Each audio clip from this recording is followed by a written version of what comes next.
Ahmad, saya mau share screen. Ahmad, tolong. Ya Pak, sudah bisa Pak. Terima kasih Ahmad. Bayangin kalau nggak dibantu, nggak jalan juga nih. Terima kasih. Oke, Iya Pak. jadi sayang saya nggak bisa gambar lengkap. Saya bayangkan aja lagi di sini ya. Oke, nanti gambar lengkapnya saya usahakan saya kopikan supaya Anda lihat. Jadi yang pertama, sigma F sama dengan 0 itu kita bagi atas 2 atas X, Y. Yang Y-nya ada jelas ini. Ya. Jadi kalau kita ingin melihat kesetimbangan, kita ambil salah satu saja. Ya.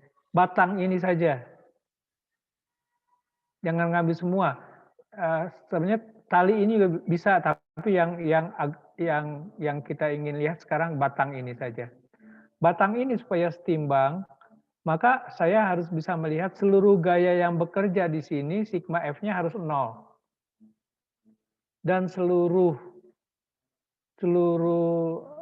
torsi yang bekerja di sini, sigma taunya harus sama dengan 0. Kira-kira gitu. Kita ambil sigma F-nya. Sigma F-nya ada gaya berat ini ya. Gaya berat dari papan reklame ini.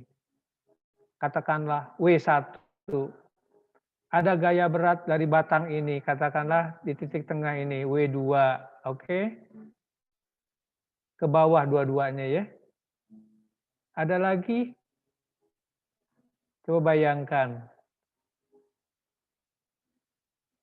Ada lagi nggak yang ke bawah? Nggak ada ya, sementara ini nggak ada.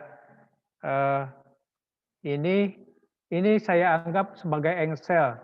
Jadi gaya yang bekerja di sini nanti kita lihat tidak ke atas, tidak ke bawah. Ya. Tapi gaya yang ke atas yang mana? Gaya yang ke atas ada dari tali ini. Ada lagi nggak gaya yang ke atas? Antara batang sama dindingnya itu Pak, ada nggak? Ini. Iya Pak. Oke. Halo. Kalau antara batang dengan dinding kemungkinan tidak kalau ini engsel. Ya. Kalau ini engsel kita nanti hanya ada gaya normal saja. Tapi kalau dia ditempelkan sedemikian rupa, memang ada gaya gesekan yang menahan. Gitu. Oke, itu masih bisa diperdebatkan ya. Tetapi pada dasarnya kita melihat yang mudah saja dulu. Anggap saja di sini tidak ada gaya ke atas atau gaya ke bawah. Kalau toh memang ada harusnya gaya ke atas, sama dengan gaya gesek atau gaya dari engsel ini yang masih menahan. Bisa juga seperti itu. Tapi kalau kita abaikan, nanti kita kompensasinya gayanya harus ada di sini. Jadi gaya ke atas yang penting adalah ini. Ya. Ini ada gaya tegangan tali, lalu diproyeksikan ke arah Y, proyeksikan ke arah X. Nah, yang diproyeksikan ke arah Y, kalau di sini tidak ada gaya vertikal, maka dia harus sama juga dengan berat ini ditambah dengan berat ini. Jadi tali ini harus kuat sekali. Ya. Oke. Nah, gaya yang arah X apa? Gaya yang arah X Anda tahu, tali ini ada arah ke sana X-nya. Ya. Dan dia harus sama dengan gaya normal ini. Ada lagi enggak? Tidak ada. Jadi jangan lupa gaya yang bekerja adalah pada batang. Bukan pada dinding, bukan pada tali. Ya. Kalau gaya tegangan tali di sini, itu adalah gaya tarik tali terhadap batang. Memang kita bisa melihat sebaliknya. Gaya tegangan tali disebabkan oleh batang mendorong ke bawah. Tapi kalau kita bicara gitu, bicara aksi reaksi yang saling menghilangkan. Jadi kalau kita cuma bicara gaya yang bekerja terhadap batang saja, maka kita ambil salah satu saja. Gaya sebabnya misalnya, ya oleh batang terhadap tali. Atau maaf, oleh tali terhadap batang, bukan oleh batang terhadap tali yang kita anggap gaya akibat. Oke. Nah, itu gaya. Ditinjau dari segi momen, yang pertama momen gaya atau torsi, saya harus tentukan dulu titik putarnya. Boleh di mana saja, tetapi kalau Anda menentukan titik putar yang tepat, akan mempermudah perhitungan. Anda boleh ngambil titik putar di sini, boleh di sini, boleh di sini, boleh di titik tengah sini. Tapi diambil pada batang ini, karena kita sedang mempermasalahkan batang. Ya. Dan dihitung supaya sigma taunya sama dengan 0. Nanti Anda akan tahu. Ya. Dan ujung-ujungnya yang menentukan adalah biasanya berapa besar kekuatan tali ini. Ujung-ujungnya itu. Ya. Jadi beberapa kekuatan tali itu menyangkut yang pertama sifat elastisitas tali dan kemampuannya di dalam mempertahankan diri agar tidak terjadi fraktur. Kira-kira gitu. Tentu saja batang ini juga ikut mempengaruhi kekuatan batang ini. Ya. Itu juga bisa diperkirakan nanti. Kekuatannya berdasarkan gaya-gaya, ini ada momen gaya atau torsi yang bekerja pada batang, ada gaya tekan, ada gaya tarik, dan itu menyangkut kekuatan batang juga. Dan kita bisa hitung itu. Oke, ada banyak yang lain, silakan dicoba, dan saya ingin Anda mencobanya supaya punya pengalaman lebih banyak. Ya. Oke. Sekarang kita masuk bab berikutnya. Ini juga soal yang sering muncul. Ya. Dan ini cukup kaya dengan fenomena. Anda lihat di sini ada gaya normal, ada gaya gesek, ya. Ini ada gaya normal. Ini juga boleh jadi ada gaya gesek di sini, tapi di sini kelihatannya tidak ada gesekan.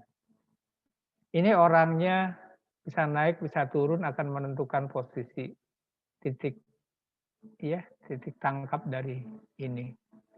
Dan biasanya di sini ditanya berapa paling tinggi orang ini bisa naik sebelum dia terjatuh. Oke.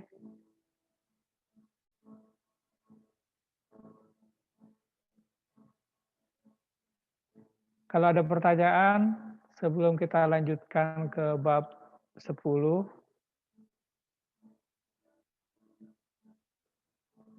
Silahkan. Kalau tidak, kita lanjut saja ya. Yang jelas Anda harus belajar untuk bisa belajar mandiri. Belajar untuk bisa pandai dengan cara belajar mandiri. Jadi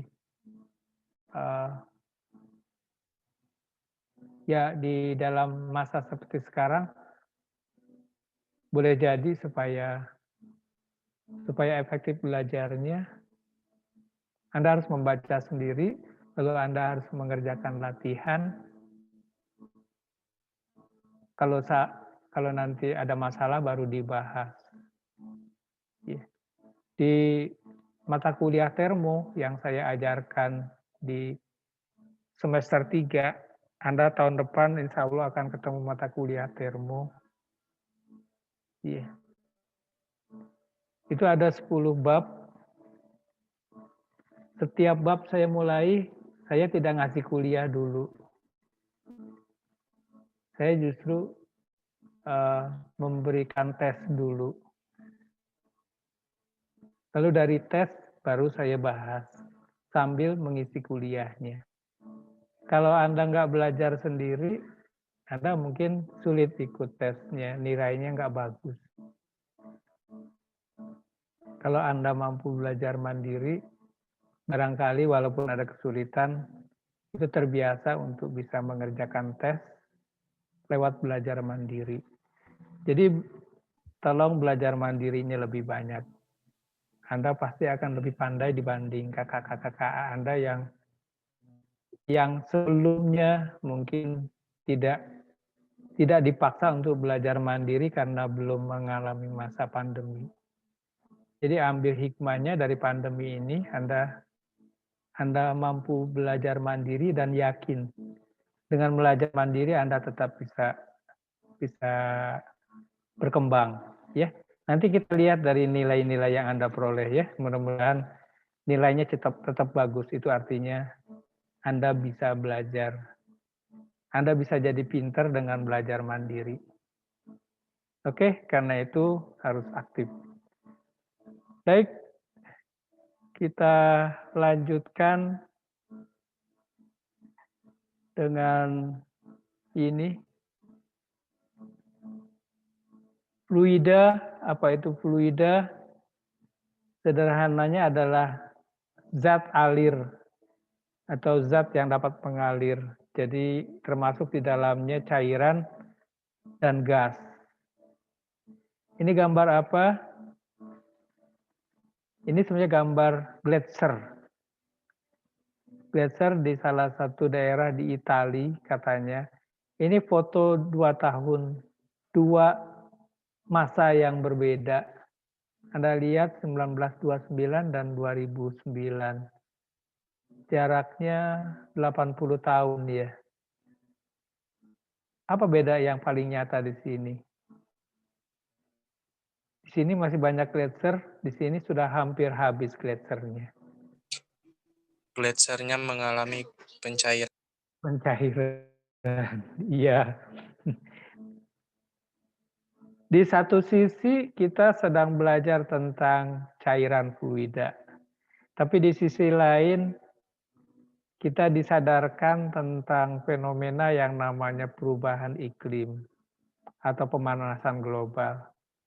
Dan nyata sekali ya dampaknya. Dan mudah-mudahan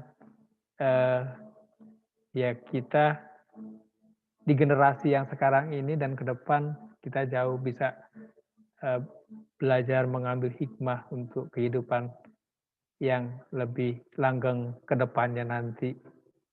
Mudah-mudahan kita harus belajar memahami dan menyadari dan mengambil sikap yang positif kita bisa menyelamatkan kehidupan ke depan. Oke, chapter opening question. Pertanyaannya sederhana. Mana yang assume which container has the largest pressure at the bottom? Yang tekanannya paling besar. Ini. Ya. Atau sama semua. Yang kedua, ini ada 2 balon. Sederhana sekali, balon diisi udara. Lalu Anda meniup di tengah-tengah ini. Apa yang terjadi? Balonnya saling menjauh atau balonnya saling mendekat? Ya. Dan ini yang akan kita jawab dari hasil pembelajaran kita. Ya. Oke. Bayangkan yang pertama sekarang Anda ingin menjawab yang ini. Sederhananya kalau Anda mau menjawab, atas dasar apa Anda menjawab mana yang tekanannya paling besar? Misalnya, Anda mengatakan tekanan adalah gaya persatuan luas permukaan. Oh, ini luas permukaannya paling besar. Barangkali ini yang paling kecil tekanannya. Ini yang paling kecil, Barangkali ini tekanannya yang paling besar, tapi ini juga mungkin sama dengan ini. Lalu mana yang gayanya mana ini yang lebih besar ini dengan ini misalnya. Jadi kalau Anda pakai ukuran itu, maka jadi rumit. Nanti akan kita tahu bahwa untuk menentukan tekanan yang paling besar, yang mana cukup dilihat dari ketinggian. Yang paling tinggi zat cairnya itu tekanan yang paling besar. Kalau yang ini, lain lagi. Kita bayangin kalau kita tiup, maka ini menjauh. Seolah-olah kalau ditiup, dia menghindar. Ternyata tidak juga. Kalau kita tiup, malah dia makin merapat. Aneh. Ya, sesuatu yang mungkin di luar nalar sederhana kita. Tapi memang hukumnya memang mengatur demikian. Ya, ada hukum Bernoulli nanti yang mengatur demikian. Dan ini benar-benar nyata. Benar-benar nyata karena banyak peralatan yang diciptakan orang berdasarkan prinsip ini. Anda masih ingat sempritan? Sempritan itu prinsipnya gini. Ya. Lalu kalau masih ingat ada semprotan nyamuk zaman dulu itu juga kira-kira seperti ini prinsipnya. Ya. Dan ada banyak lain lagi yang sekarang mungkin gambarannya lebih rumit. Ya. Gambaran mekanismenya kalau dibahas lebih rumit. Oke. Kita belajar tentang fasa dari zat. Sederhananya ada 3, ada fasa padat, cair, dan gas. Lalu ada fasa keempat sebenarnya, tapi kita tidak bahas dulu. Ya, fasa plasma namanya. Dan yang paling sederhana, paling mudah kita bahas cuma 3 fasa. Fasa padat, fasa cair, dan fasa gas. Lalu khusus tentang fluida, kita bicaranya adalah yang fasa cair dan fasa gas. Ya, ini gas ya. Lalu coba renungkan, kalau di benda padat kita jarang kita bicara tentang density. Kita bicara tentang massa.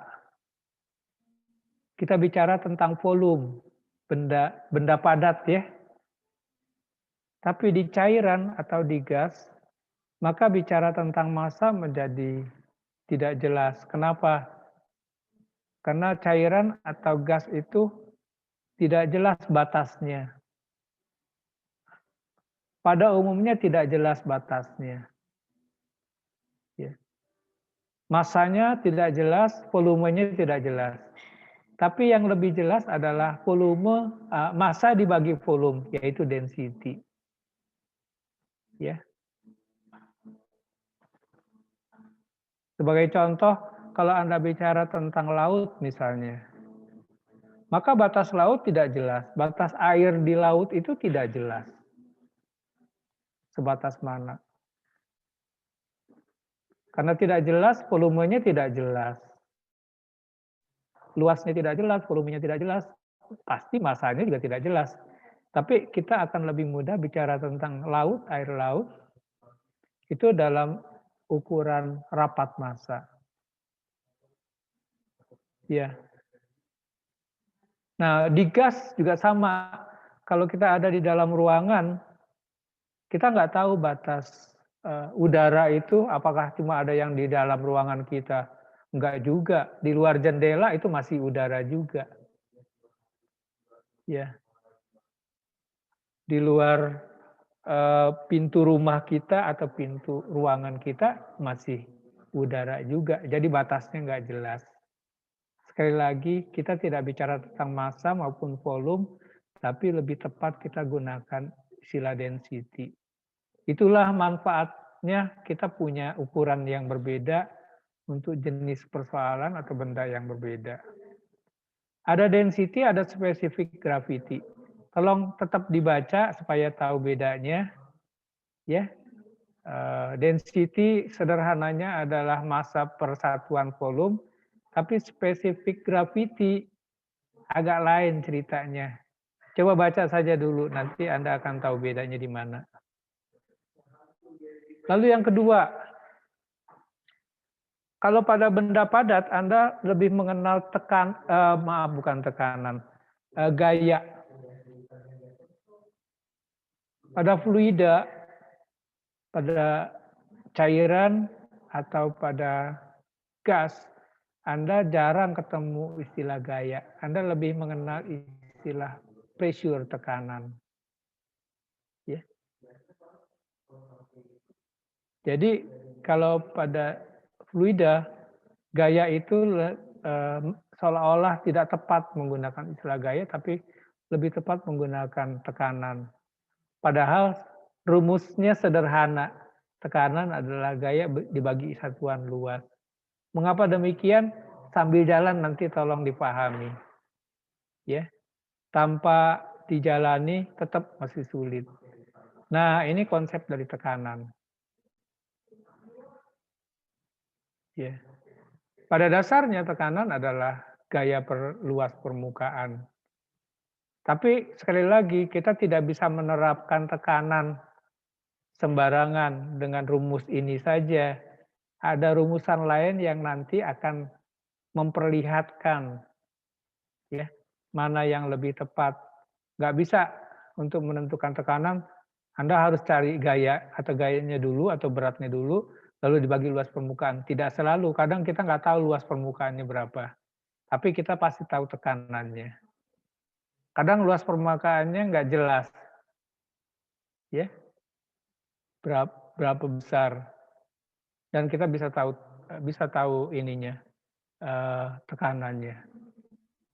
Ini contoh perhitungan sederhana saja. Menentukan tekanan, Anda lihat bahwa gaya dibagi luas permukaan, ini contohnya ya. Gaya adalah rho. Gaya ini disebabkan oleh berat benda. Anda lihat berat adalah massa kali gravitasi, percepatan gravitasi, oke, massa kali percepatan gravitasi. Massanya dinyatakan oleh ini, Anda lihat. Massa adalah rho rapat massa kali volume. Ya, ini luas permukaan kali tinggi adalah volume, kali rapat massa adalah massa. Kali M kali G.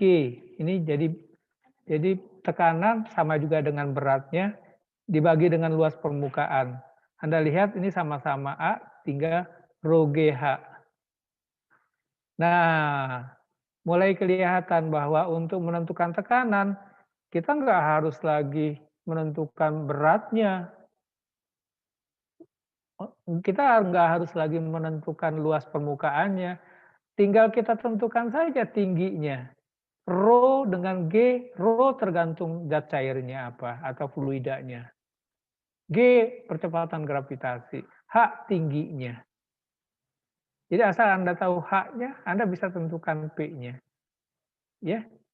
Jadi itu bedanya kalau kita bisa uraikan rumusannya, akan kita temui rumusan yang lebih sederhana, yang lebih unik. Ya.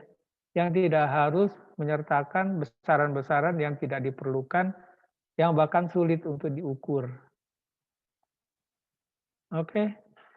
Dan kalau sudah begini, bentuk menjadi tidak menentukan. Balik lagi ke ini.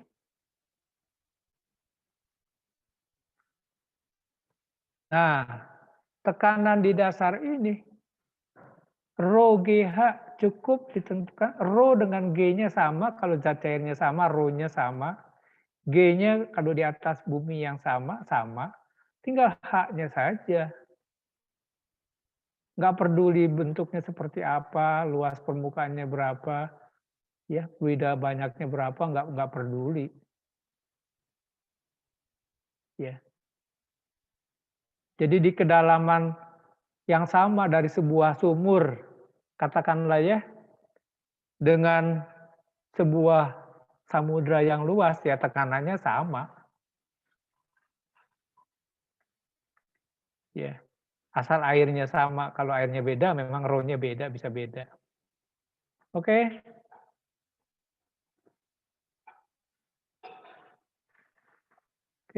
Oke. Mudah. Terus kita bisa menentukan beda tekanan, ya, dengan menyatakan cukup beda tinggi karena rho G-nya sama.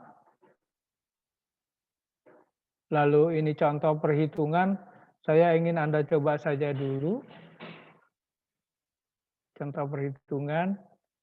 Dan kalau ini nanti besok kita bahas lebih rinci kalau ada masalah. Lalu ada dua, ini tekanan atmosfer. Jadi udara ini juga punya tekanan. Ya. Bagaimana cara ngukurnya dan bagaimana kita membedakannya dengan tekanan yang biasa saja misalnya. Ya. Jadi di udara itu pada dasarnya sudah ada tekanan atmosfer. Misalnya kalau kita mengisi atau mengukur tekanan pada sebuah ban mobil misalnya, maka apa bedanya tekanan atmosfer dengan tekanan pada ban mobil? Itu diungkapkan di sini, ya, bahwa tekanan keduanya itu berhubungan dan bisa salah satu adalah penjumlahan yang lain. Ini contoh bagaimana kita tahu bahwa atmosfer itu punya tekanan. Ya. Ini air bisa tetap tidak jatuh kalau kita tutupkan di sini dengan tangan, dan itu artinya tekanan di bawah permukaan air ini harus sama dengan tekanan air yang kolom air yang ada di sini. Ya, itu sederhananya seperti itu. Itu yang dinyatakan sebagai tekanan udara. Ini ada perbedaan atau gauge pressure dengan atmosphere pressure. Apa itu? Tolong Anda baca saja dulu. Ya. Tolong Anda baca, nanti Anda bisa tahu perbedaannya, dan kalau tidak jelas kita akan bahas lagi besok. Oke. Selanjutnya ada yang dinamakan prinsip Pascal. Apa itu prinsip Pascal? Sederhananya tekanan itu dialirkan ke segala arah, kira-kira itu. Ke segala arah sama besar. Dan kalau kita bicara tentang benda berbentuk seperti ini,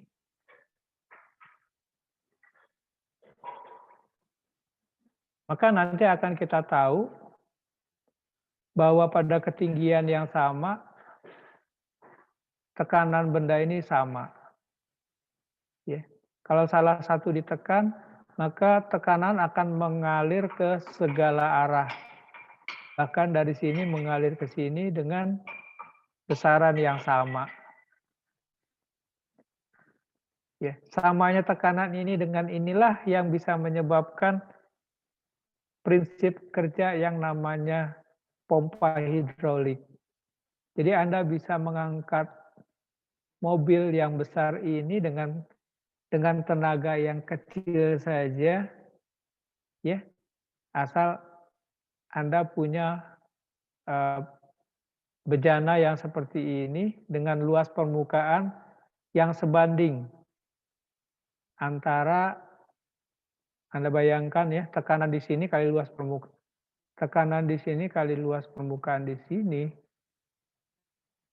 ini nanti akan sama dengan tekanan di sini dikalikan luas permukaan di sini. Tekanannya sama, luas permukaannya beda, berarti di sini akan menghasilkan gaya yang lebih besar. Gayanya ini cukup kecil. Ya. Ini gayanya yang sama, tetapi luas permukaan yang berbeda. Gayanya yang beda, tekanannya yang sama menghasilkan gaya yang berbeda karena luas permukaan yang beda. Ini juga yang menyebabkan Anda cukup dengan ringan bisa menggerakkan benda yang berat di sini. Itu mirip dengan kalau Anda punya pengungkit, Anda bisa mengangkat benda yang berat dengan pengungkit. pengungkit yang lengannya jauh lebih panjang dibanding lengan yang berada pada benda yang ingin diangkat. Ini contoh lain prinsip tekanan, prinsip Pascal. Kalau Anda menginjak pedal ya untuk rem, maka prinsipnya adalah injakannya tidak usah terlalu kuat, tapi dia akan berakibat tekanan yang kuat, gaya yang besar. Tekanannya masih sama, gaya yang besar di rem, sehingga remnya punya kemampuan untuk menghentikan kendaraan yang tenaganya cukup besar. Ya, tanpa prinsip ini sungguh sulit kita bisa menjalani kehidupan. Ya, dan itulah gunanya teknologi, ilmu dan teknologi menyebabkan kita menjadi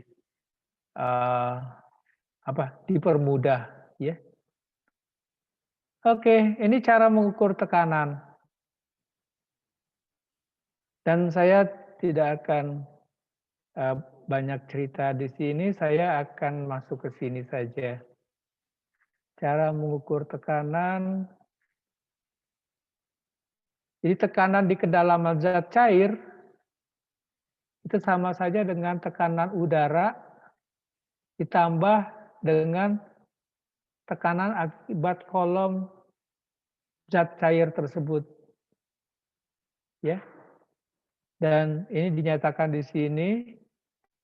Lalu sekarang kalau saya ingin mengukur tekanan udara gimana? Caranya seperti ini. Anda masih ingat, Anda bisa celupkan sebuah pipa ke dalam cairan, lalu Anda angkat, ini tertutup rapat, Anda angkat, cairannya akan ikut naik sampai batas tinggi tertentu. Ya, cairannya tidak akan ikut naik, dia akan turun. Nah, batas tertinggi itu kalau Anda gunakan air raksa, Hg, maka batas tertinggi itu adalah 76 cm.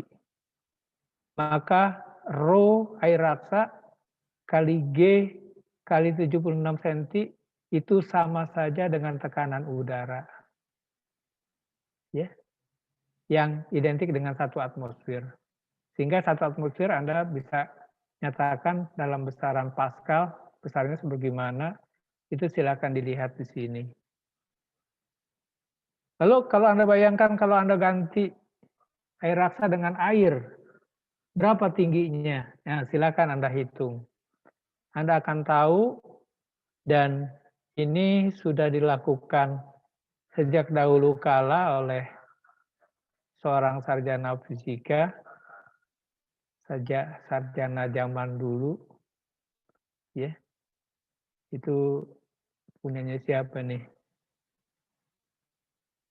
Water barometer, full tube of water longer than 10.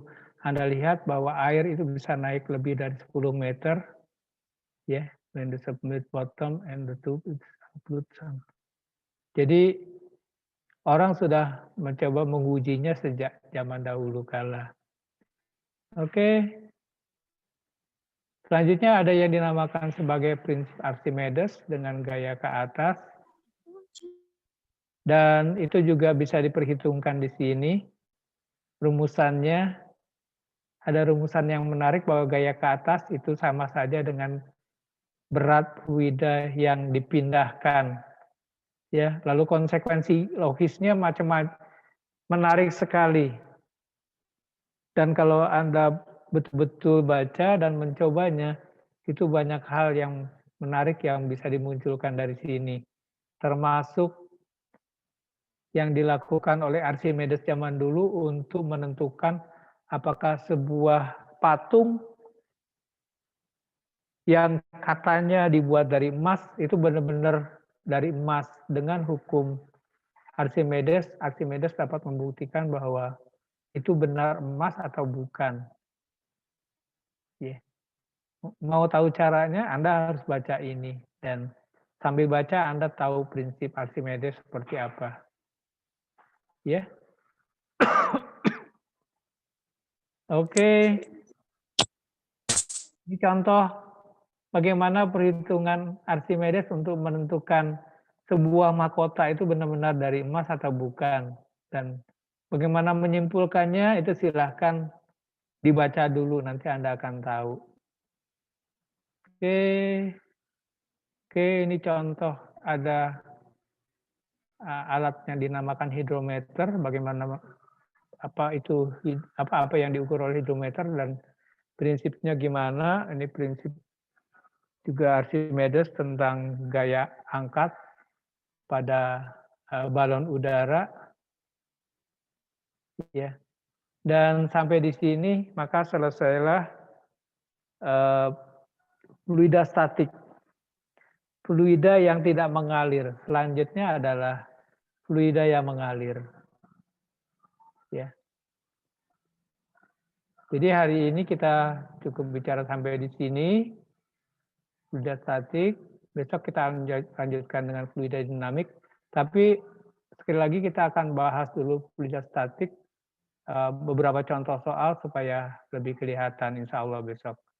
Lalu fluida dinamiknya akan kita bahas sebagian yang kasusnya terutama terkait dengan dua hukum yang paling utama yang sering dibahas di fisika, yaitu hukum kontinuitas dan hukum Bernoulli. Oke, kalau ada pertanyaan silakan. Ini kan waktunya tinggal semenit lagi, Pak. Nanti habis ini Zoom lagi nggak, Pak? Lanjut, Pak. Saran saya kalau nggak ada yang perlu, nggak usah. Tapi kalau Anda ada yang minta, boleh dilanjutkan. Saya sendiri tidak berniat menambah. Tapi sekali lagi kalau Anda mau, siapa yang mau boleh mengundang. Ya sampaikan saja. Sampaikan lewat WA, saya masih akan tunggu. Ya nanti kalau misal mau Zoom lagi, pakai link yang tadi, Pak. Oke, boleh. Boleh, tapi tanpa permintaan saya nggak akan lanjutkan. Ya, Saya baik, pengen Anda berusaha aktif dan nanti tanyakan hal yang tidak diketahui. Oke, ada pertanyaan?